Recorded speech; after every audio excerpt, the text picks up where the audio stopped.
இயேசு உங்களை நேசிக்கிறார். பிரியமானவர்களே, இந்த நாளில் ஆண்டவர் நம்மளோடு பேசும்படியே வேதத்திலிருந்து ஒரு 3 வசனங்களை கூட வாசித்து ஆண்டவர் நம்மளோடு இடைபடுகிற ஆண்டவர் நமக்கு கற்றுக் கொடுக்கக்கூடிய காரியத்தை பார்ப்போம். அது ஓசியா தீர்க்கதரிசியின் புஸ்தகம் 4வது அதிகாரம் 1-3 வசனங்கள் இப்படியாக சொல்லுகிறது. இஸ்ரவேல் புத்திரரே, கர்த்தருடைய வார்த்தையை கேளுங்கள். தேசத்து குடிகளோட கர்த்தருக்கு வழக்கு இருக்கிறது. அது என்னவென்றால், தேசத்தில் உண்மை இல்லை, இரக்கம் இல்லை, தேவனை பற்றிய அறிவும் இல்லை. பொய்யானையிட்டு பொய் சொல்லி, கொலை செய்து திருடி, விபச்சாரம் பண்ணி மிஞ்சி மிஞ்சி போகிறார்கள். இரத்தப்பலிகளுடைய இரத்தப்பலிகள் சேருகிறது. இது நிமித்தம் தேசம் புலம்பும், அதில் குடியிருக்கிற அனைவரோடும் கூட மிருக ஜீவன்களும் ஆகாயத்து பறவைகளும் தொய்ந்து போகும், கடலின் மச்சங்களும் வாரிக்கொள்ளப்படும்.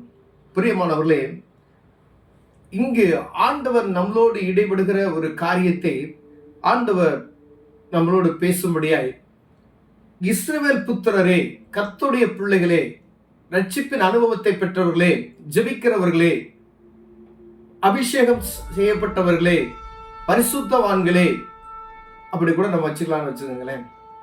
அந்த இடத்துல அவர்களுக்கு ஆண்டவர் சொல்லுகிறதாவது, தேசம் என் தேசத்தில் நடக்க போகிற ஒரு காரியத்தை ஆண்டவர் முன்குறித்து சொல்லுகிற ஒரு காரியத்தை எழுதி வைத்திருக்கு. உண்மை இல்லை, திருடு, கொலை, கொள்ளை, இரத்த பலிகளுக்கு மேல அடுத்து மிஞ்சி மிஞ்சி போகிறார்கள்.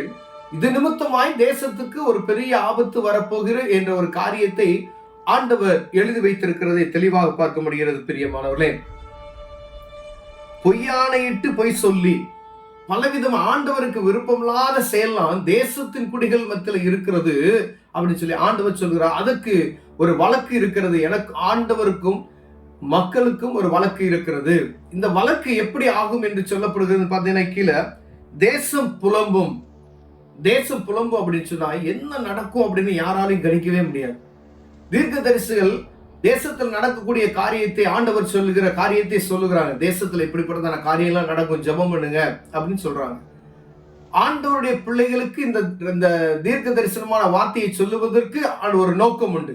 ஏன் அப்படின்னா, நாம் ஜெபிக்கிறவர்கள், நாம் திறப்பில் நிற்க வேண்டியவர்கள், நாம் ஒவ்வொரு காரியத்துக்கும் அந்த சொல்லப்பட்ட வார்த்தைகள், தீர்க்க தரிசனங்களுக்கு உத்தரவாதம் எடுக்கக்கூடியவர்களாய் நாம் ஆண்டவர் வைத்திருக்கிறார். இதை பார்த்து விட்டு ஒரு வசனத்தை வாசித்து விட்டு அப்படியே கடந்து போகிறவர்களாய் நாம் காணப்பட்டோமானால், ஆண்டவருக்கும் நமக்கும் ஒரு நேரடியாக ஆண்டவர் நம்மளோடு வழக்காட வல்லமையுள்ளவராய் இருக்கிறார். பெரிய ஏன் அப்படின்னா, இங்கு மக்களோடு ஒரு வழக்கு இருக்கிறது. ஆனால் ஜெபிக்கிற பிள்ளைகளுக்கும் ஆண்டவருக்கும் கேட்பாங்க. ஏன் அப்படின்னா, நான் உனக்கு வச்சிருக்கிறது காரணம், இந்த பூமியில உன்னை வைத்திருக்கிறது இஸ்ரவேல் புத்திரரே அப்படின்னு சொன்னது விசுவாசத்தின் நிமித்தம், பரிசுத்த ஆவியின் அபிஷேகத்தை நீ பெற்றுக்கொண்டது நிமித்தமாக இந்த பூமியில நடக்கக்கூடிய ஒரு காரியத்தை உனக்கு வெளிப்படுத்தி இருக்கிறேன். இந்த வெளிப்படுத்தின இந்த காரியத்துக்கு நீ திறப்பில் நின்றாயோ என்று சொல்லி ஆண்டவர் கேட்க வல்லமையுள்ளவராய் இருக்கிறார். பிரியமானவர், நான் கிறிஸ்தவன் அப்படின்னு சொல்லி மாறு தட்டி கொண்டு வருவதுல எந்த ஒரு பிரயோஜனமும் இல்லை. நான் சர்ச்சுக்கு போறேன் அப்படின்னு சொல்லுகிறதுல எந்த ஒரு பிரயோஜனமும் இல்லை. ஆனா இங்க சொல்லப்பட்ட தீர்க்க தரிசன வார்த்தைகளை வாசித்து அதற்காக முழங்கால் படியிட்டு தேசத்தில் நடக்கக்கூடிய அருவருப்புகளை, தேசத்தில் நடக்கக்கூடிய காரியங்களை பார்த்து ஜெபிப்போமாயானால் ஆண்டவர் மகிமைப்படுவார். பிரியமானவர்களே, ஆண்டவர் அங்க சொல்லுகிறார், தேசத்து குடிகளோட எனக்கு ஒரு வழக்கு இருக்கிறது. ஆமா, நம்ம பார்க்கிறோம் தேசத்துல எவ்வளவு காரியங்கள் நடந்து கொண்டு, இரத்த பலிக்கு மேல இரத்த பலி எல்லா இடத்துலயும். நியூஸை திறந்த பாத்தீங்கன்னா கொலை, கொள்ளை, வெறிச்செயல்கள் எங்கும் காதுல கேட்டுக்கொண்டு இருக்கு. டிவியை திறந்தா அதான் கேட்குது, மொபைல் போன பார்த்தா அதுதான் இருக்கு, செய்தித்தாளை பார்த்தீங்கன்னா அப்படிப்பட்டதான காரியம் இருக்கிறது. இவையெல்லாம் எதற்கு சொல்லப்படுகிறதுனா, ஆண்டவருக்கு விரோதமான காரியம் தேசத்தில் நடக்கிறது நிமித்தமாய் தேசத்து ஜனங்களோட எனக்கு ஒரு வழக்கு இருக்கிறது. இது நிமித்தம் என்ன நடக்கும் அப்படின்னா, என்ன நடக்கும், பூமியில பெரிய அழிவுகள் உண்டாகலாம், திடீர்னு கடல் கொந்தளிக்கலாம், மலைச்சரிவுகள் வரலாம். நம்ம ஒவ்வொரு இடத்துலையும் பார்க்கிறோம், திடீர்னு மழை பெஞ்சிச்சுன்னு சொல்றாங்க, அநேக பேரை வாடிக்கொண்டு போகுது. இலங்கையில கொஞ்ச நாளைக்கு முன்னாடி எத்தனை பேர் திடீர்னு, இலங்கையில அவ்வளவு ஒரு பெரிய மழை, 500 பேர் 600 பேர் ஒரு மாகாணத்துல காணாமல் போயிட்டான்னு சொல்றாங்க. கணிக்க முடியாத அளவுக்கு பயங்கர வெள்ளம், பெரிய பெரிய ஆறுகள் புரண்டு ஓடுகிற ஒரு எப்பயுமே 100 வருஷம் இல்லாத காரியங்கள் நடந்து கொண்டு இருக்கிறது. நிரம்பாத அணைகள் நிரம்பிக் கொண்டிருக்கிறது.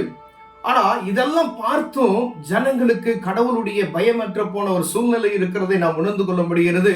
ஒருவேளை அறியப்படாத ஜனங்களுக்கு அதை பத்தி கொஞ்சமும் பயம் இருக்காது. என்ன நடக்கும் அவங்களுக்கு ஒண்ணும் தெரியாது.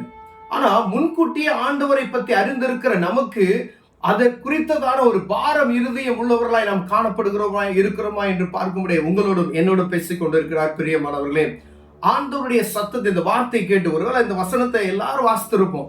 இந்த வசனத்தை வாசித்து விட்டு தேசத்துல இப்படி ஒரு காரியம் நடக்க போகுதா அப்படின்னு சொல்லி ஒருவேளை கவனமற்று இருப்போமே, நாம் ஜெபிக்காதபடி கொளுத்த இருதயம் உள்ளவராக நம்ம இருப்போமே. பாருங்க, இந்த வசனம் வாசித்து அப்படியே போயிடுவோம். ஆனா இந்த வசனத்துக்கு பின்பாய் நடக்கக்கூடிய பயங்கரமான காரியங்கள், ஒருவேளை சுனாமி வந்துச்சு, அது ஒருவேளை அது சுனாமி வருவதற்கு முன்பா இந்த வசனத்தை நம்ம வாசித்து ஒருவேளை நம்ம ஜெபிக்கல அப்படின்னா தேவ சமூகத்துக்கு நம்ம கணக்கு ஒப்பிக்கிறவர்களா இருக்கிறோம். ஒரு நேரத்துல இருக்கிறோம் பிரியமானவர்களே. இந்த காலகட்டத்தில் எந்தெந்த கடல்ல இருக்க ஒரு தீர்க்கதரிசனமான வார்த்தை சொல்லப்பட்டு இருக்கிறது. கடலில் உள்ள ஆகாயத்து பறவைகளும் தொய்ந்து போகும், கடலின் மச்சங்களும் வாரி கொள்ளப்படுமா. அப்ப இடையில பாத்தீங்கன்னா இந்த ரேடியேஷன் நிமித்தமாய் பறவைகள் என்ன செய்யுது, மரித்து போகுது, செத்து விழுது அப்படின்னு சொல்றாங்க. நீங்க கேள்விப்பட்டிருக்கலாம்.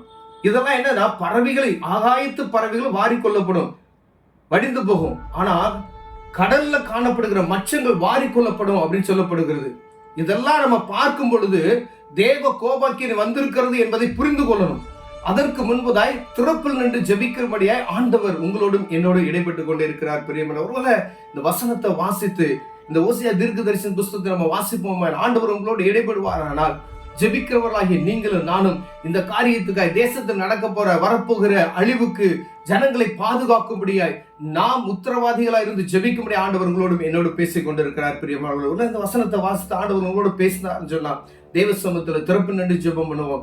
அழிவிலிருந்து தேசத்தை பாதுகாப்போம். கண்களை போடுவோம், ஜெபம் செய்வோம். அன்பின் தகப்பனே, எங்களை ஜெபிக்கிறவர்களாய் மாத்திரமல்ல, திறப்பில் நின்று வரப்போகிற ஆபத்துக்கு ஆண்டவரை தப்பித்துக் கொள்வதற்கு, தேச மக்களை பாதுகாப்பதற்கு எங்களுக்கு கிருபை பாராட்டு. இயேசுவின் நாமத்தில் பிதாவே, ஆமென்.